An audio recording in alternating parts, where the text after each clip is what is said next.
ప్రభు యొక్క ఘనమైన నామాన్ని బట్టి ప్రతి ఒక్కరికి వందనాలు చెల్లిస్తూ ఉన్నాను. ఈ ఉదయకాలాన్ని ఫిలిప్పీలకు రాసినటువంటి పత్రిక 4వ అధ్యాయం 6వ వచనం, దేనిని గురించి చింతపకుడు కానీ ప్రతి విషయంలోనూ ప్రార్థన విజ్ఞాపనల చేత కృతజ్ఞతాపూర్వకంగా మీ విన్నపములు దేవుని తెలియజేయడి. అప్పుడు సమస్త జ్ఞానమునకు మించిన దేవుని సమాధానం యేసుక్రీస్తు వల్ల మీ హృదయములకు మీ తలంపులకు కావలి ఉండును. మెట్టుకు సహోదరులారా, ఏ యోగ్యతైనను మెప్పైనను ఉండిన ఎడ్ల ఏవి సత్యమైనవో, ఏవి మాన్యమైనవో, ఏవి న్యాయమైనవో, ఏవి పవిత్రమైనవో, ఏవి రమ్యమైనవో, ఏవి ఖ్యాతిగలవో వాటి మీద ధ్యానం ఉంచుకోండి.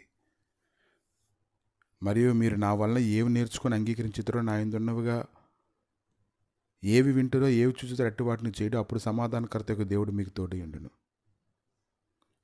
కనుక ఈరోజు మనల్ని బలపరిచేటువంటి దేవుడు మనతో ఉన్నాడు. ఆయన నిరంతరము కూడా ఆయన మహిమేశ్వరం చొప్పున మన ప్రతి అవసరత తీర్చడానికి ఆయన శక్తిమంతుడే ఉన్నాడు. కాబట్టి మీ శ్రేష్టమైనటువంటి కార్యములు వివేచింపగలవారొకటకు మీ ప్రేమ తిరుగుతోనూ సకల విధములైన అనుభవ జ్ఞానంతో కూడినదై అంతకంతకు అభివృద్ధి పొందేలాగా ఎల్లప్పుడూ కూడా దేవునికి ఇష్టమైనది ఏదో అది ఎరిగి అది చేయడానికి మీరు ఉండాలని ప్రభు అయితే మాట్లాడుతూ ఉన్నారు. కాబట్టి ఈ దినాన ఆయన బంధకంలో మనల్ని కని, మనల్ని పెంచి, మనం పెద్ద చేసి, బలపరిచి, అన్ని విషయాల్లో స్థిరపరిచినటువంటి దేవుని సన్నిధిని ఎల్లప్పుడూ కూడా మన నిరంతరం మన హృదయంలో ఉంచుకొని, ఈ దినం వరకు కూడా ఏ సత్క్రియ అయితే ఆయన ఏర్పాటు చేసి నడిపిస్తూ ఉన్నాడో, యేసుక్రీస్తు దినం వరకు దాన్ని కొనసాగించగలిగినటువంటి శక్తి గలవారు ఉన్నట్లుగా ఉండాలని ఆయన కోరుకుంటూ ఉన్నారు. కాబట్టి ఈరోజు అధికంగా నీకు ప్రకటించబడినటువంటి వాక్యాన్ని బట్టి నువ్వు గ్రహింపు కలిగి, అధికంగా నీ కొరకు చేయబడినటువంటి ప్రార్థన బట్టి నీ హృదయంలో శ్రేష్టమైన సన్నిధిని ఉంచుకొని నిరంతరము నడిపించేటువంటి దేవుని సన్నిధిలో నువ్వు నమ్మకంగా ఉండాలని ఆయన అంతగానో కోరుకుంటూ ఉన్నారు. కనుక చింతలనేవి, బలహీనతలనేవి అనేకమైనవి మనుషుల మీదకి వరద వలె వచ్చినప్పుడు వాటన్నిటి నుండి తప్పించుకొని నెమ్మదైనటువంటి జీవితం జీవించడానికి ఎల్లప్పుడూ కూడా పట్టుదల కలిగినటువంటి ప్రార్థనతో కొనసాగాలని ప్రభు అయితే మనల్ని హెచ్చరిస్తూ ఉన్నారు.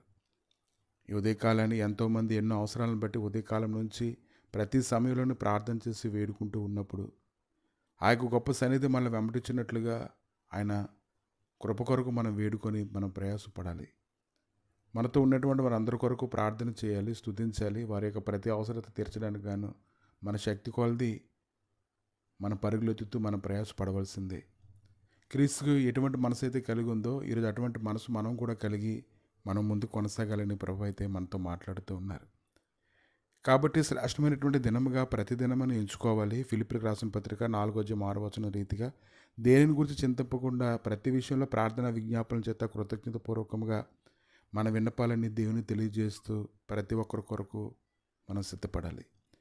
ప్రభు ఉదయకాలాన్ని నీ గాయపడిన హస్తాలకు అప్పగించి ప్రార్థన చేసుకుంటుండగా, శ్రేష్టమైన దినాల కొరకు అనేక మంది కనిపెట్టుకుని ఉంటుండగా, దేవా అన్ని విషయములలో నాయన అనేకులకు సహాయం చేసేవారుగా ఉంచమని, అందరి శ్రమల్లో పాలుపంపులు పొంది నాయన అందరిని విడిపించడానికి కావాల్సిన బలమును ప్రతి ఒక్కరూ పొందుకోవడానికి సహాయం దయచేయమని, నీ సన్నిధిలో మొరపెట్టడం ద్వారా అనేక మందిని విడిపించడానికి కావాల్సినటువంటి బలమును అనుగ్రహించమని యేసుక్రీస్తు నామములు అడిగి వేడుకుంటున్నాము తండ్రి. ఆమేన్.